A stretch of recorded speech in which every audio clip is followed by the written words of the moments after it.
I didn't even realize how much of my life I had already handed away. It wasn't stolen from me. It wasn't forced out of me. I just gave it away quietly, one small agreement at a time, all because I didn't notice what was shaping me, for I thought I was choosing. There's a moment in every person's life where they finally see that most of their behaviors aren't theirs.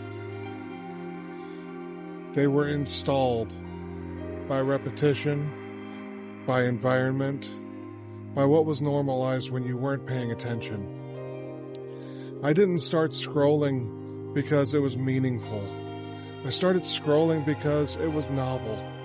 And before I knew it, I was heavily addicted. I didn't start avoiding discomfort because it was right. I avoided it because it was easier. I adapted. I absorbed. I copied survival. And the scariest part, I didn't even know it was happening while it happened. It starts before you're even aware enough to question anything. Subtle, harmless, the kind of thing that doesn't feel like a decision. What was my upbringing like? I had a loving family growing up. My father, he did everything he could to support his family. He sacrificed to make sure I wanted for nothing. So, I shouldn't be complaining too much, but I also grew up in an environment that had a good deal of shouting late at night about financial problems. I was bullied by my peers and sometimes family about my weight, or my awkwardness, or any number of other things kids get picked on about in childhood. Effort was largely ignored. It's amazing to me that so many people my age had close to the same childhood, but their parents too busy with work to notice what was going on with you. Effort was typically reflected in a report card and largely ignored otherwise.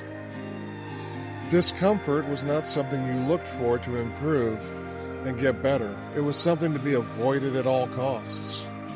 Nobody let me in on the idea of discomfort being a tool for growth until much, much later in life.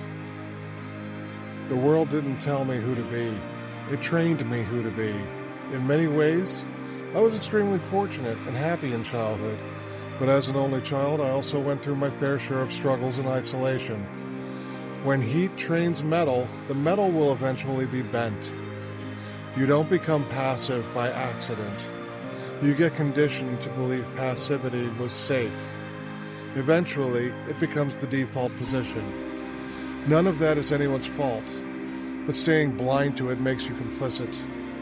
Because once you see the manipulation, once you feel the weight of what you agreed to unconsciously, you can't keep pretending you're a victim. You are now responsible for what happens next.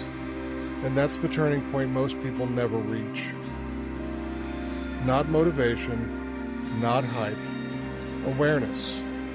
The moment you see the invisible hands and decide not to let them steer you anymore.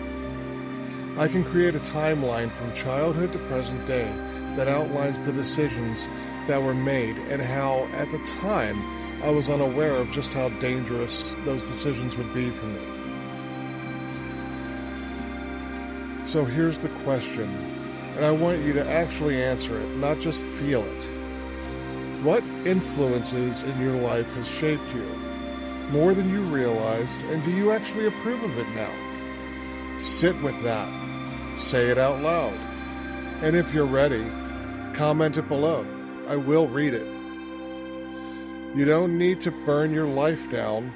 You just need to finally see what's been programming you this whole time, because the second you see it, you reclaim the right to choose again. Stay close. Join me on this journey. If your first step is putting down a harmful habit or addiction, write it in the comments. Let me support you and cheer you on. The real work starts here. Welcome to reality.